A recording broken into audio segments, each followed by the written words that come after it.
Hey guys, Ben here and welcome back to another video. Today I thought I would do a video that I've been meaning to make for a while because there was this article that was released a while ago and it was to do with, you know, a bunch of the DCU projects, and it had some big updates, and in it there was a quote that was really interesting because it kind of has something to do with the Arrowverse and all the different DC universes that existed before the DCU. So we're going to get into that.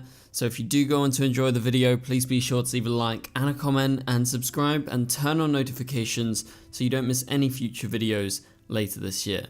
Okay, so we're going to be talking about this. I'm going to leave a link in the description below to the article so you guys can go read it. It was a while ago. This was something I noted down for a long time, and I'm only just getting around to actually talking about this. So basically, Peter Saffron in this article gave a few quotes, and there's some quotes that I found quite interesting and I quite fundamentally disagree with. So I want to give my thoughts and opinions, break it all down. So come along with me as we break this down. So the duo's MO was to course correct how properties are exploited across TV and film. They're talking about James Gunn and Peter Saffron and what they're doing with DC Studios. And the article continues to say, quite often a superhero such as Superman will get double exposure on the big screen and on TV, but under two different mythologies. For example, when Superman or Clark Kent was on screen in Smallville, whilst there was Zack Snyder's film that came out in 2013, Man of Steel.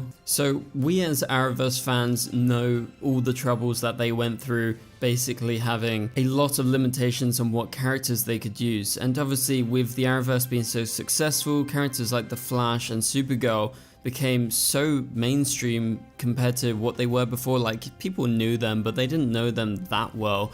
But that was because of Grant and Melissa and just how popular they made those characters, that by the end of the Arrowverse, there was the Flash film. And in that Flash film, they wanted to use the Flash, Barry Allen, but also Supergirl.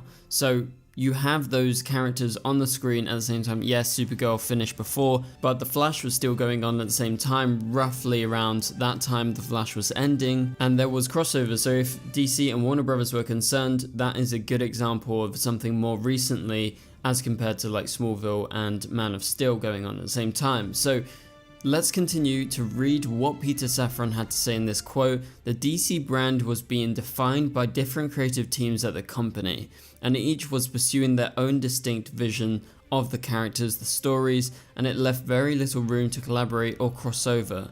So it wasn't one DCU, but many. So let's break this first part down. There is more that we need to get to, but he's basically saying that at the time, before DC Studios became a thing, with the DCU, with the Arrowverse, those are the two biggest properties, but also there's other Elseworlds projects that was going on, like Titans and everything, that weren't necessarily linked into the Arrowverse until a later date. And so, yeah, there was different sides to what they were doing in the studio, and yes, there were different versions and different visions of characters and stories, but there was crossover. Like, Ezra Miller did show up in The Flash in Crisis on Infinite Earths. He met Grant Gustin's Barry Allen. So there was crossover, but it's true, it was hard to cross over because Zack Snyder's vision for what DC was very dark, very down to earth, kind of more similar to Arrow, would make more sense to cross over there. But then the Arrowverse as a whole was generally more upbeat and less dingy than what Snyder was doing with the DC EU. So it just didn't make too much sense to cross those characters over until, say, something like Crisis on Infinite Earths kind of gave them an excuse to actually do a crossover, even though it was just like one scene. And so Peter Saffron goes on to say, ultimately this fracture proved very challenging for consumers and chipped away at the very identity of our brand. So this is part of what brought us to DC Studios, bringing a sense of unity, cohesion, consistency in this universe. Not only makes sense to us as storytellers, but it has to be the future of the DC brand. People want to see these iconic characters interacting, and they want to experience this timeless IP as one.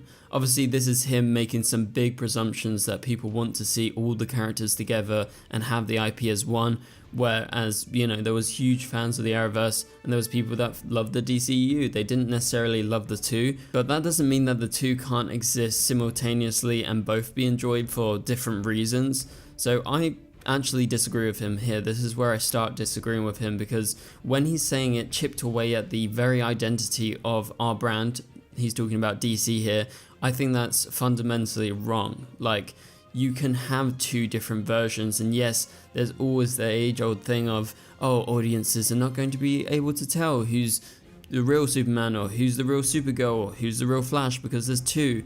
Like, most people realistically aren't watching both, and if they are watching both universes, they're probably huge DC fans, so they totally understand what's going on. So I think he's more talking about like movie audiences that go to the cinema, who are more general audience fans, who want to see a superhero film, but don't really know too much about the DC lore. And quite frankly, I don't even think a lot of the DCEU watchers who were just like adding up box office numbers and showing up to the cinema, probably a lot of them weren't watching the Arrowverse, and there probably wasn't much confusion. Obviously, there is probably a few people that were confused, and when I say a few, it could be like a couple hundred people that were confused, or maybe 1,000 or something, but in the bigger context of everything, that's not many people. And I'm actually super grateful that we had the Arrowverse and the DCU going, because that's two different properties and you go to them for different things. Like, if you like what Zack Snyder did, if you like that tone that he set,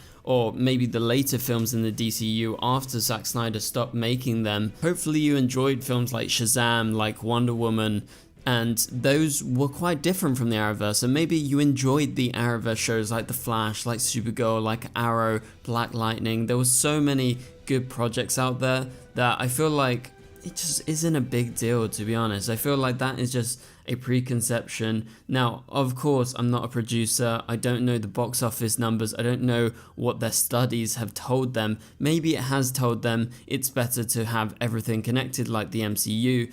But at the same time, even Marvel, they had two different universes running at the same time. They had, obviously, over on Netflix, Daredevil, Jessica Jones, and everything like that, whilst the MCU was going. So there is no difference in that, because it's basically the same thing. Yes, it's still more in-house because the CW was owned partially by Warner Brothers than, you know, Marvel having control over the Netflix Marvel shows, because that was run by Netflix itself and they didn't really have such a big link. So I understand that's a little bit different, but it's kind of the same thing. So I feel like they were successful with that. The Arrowverse was successful. Yes, the DCEU wasn't overall a great success. There was some good successes, box office wise and fan engagement wise, I guess you could say. But at the end of the day, people look back on the DCU and they don't think it's this really solid universe that had a great set of films and every film had people excited. I think it was very much project by project. What film are you personally interested in? Maybe you liked Wonder Woman, maybe you liked Shazam, but then maybe you didn't like Birds of Prey, or you didn't like the second Aquaman film. And I think what the DCU is trying to correct is they're trying to do, yes, individual projects. They're going to bring on really cool directors and great actors, but they're going to try and solidify the universe and try and make it all interconnected. And it seems like that is what Peter Saffron is suggesting here, but I just really disagree with the way that he words it, saying it was kind of like a fractured approach, and it just proved very challenging for consumers and chipped away at the very identity of our brand. I feel like that's just way too harsh to say that. But I do think it's true that with all of the projects and all the TV shows, the films, that's definitely a big reason why they needed to do DC Studios. And I'm a big fan, and I can't wait for the DCU to really get started with Superman, because I think they're going to do great things. And I think it would be a shame if we kind of disregarded the Elseworlds projects and the other stuff that was going on alongside like the main DC universe that was being run over with the DCEU, and now with the DCU being the main universe, I think whatever Elseworlds projects that they make, whether it's a TV show or a film, they've got to be valuable as well. It can't just be just random animated shows 24/7. Like, you gotta be brave and do some live action shows that are Elseworlds. Like, you're doing the Penguin, yes, because the Batman was very successful, but why not create some more Elseworlds live action projects in the future? And I think they will get around to that, but for now their main focus is going to be on solidifying their approach. And I think the animated side of Elseworlds is going to be kicking off first before we see any live action Elseworlds projects. that aren't already in the pipeline. So that pretty much does it for this video, guys. I just wanted to give you my thoughts and opinions on this as an Arrowverse fan, but also as a fan of a lot of those DC EU films, and also as someone that is looking forward to what James Gunn and Peter Saffron are offering with the DCU. I just wanted to give my thoughts and opinions on that. But that pretty much does it for this video, guys. If you enjoyed it, please be sure to leave a like and a comment, and subscribe and turn on notifications so you don't miss any future videos. But for now, you can click on the top right corner of the screen to watch my latest video, and I'll catch you guys later. Goodbye.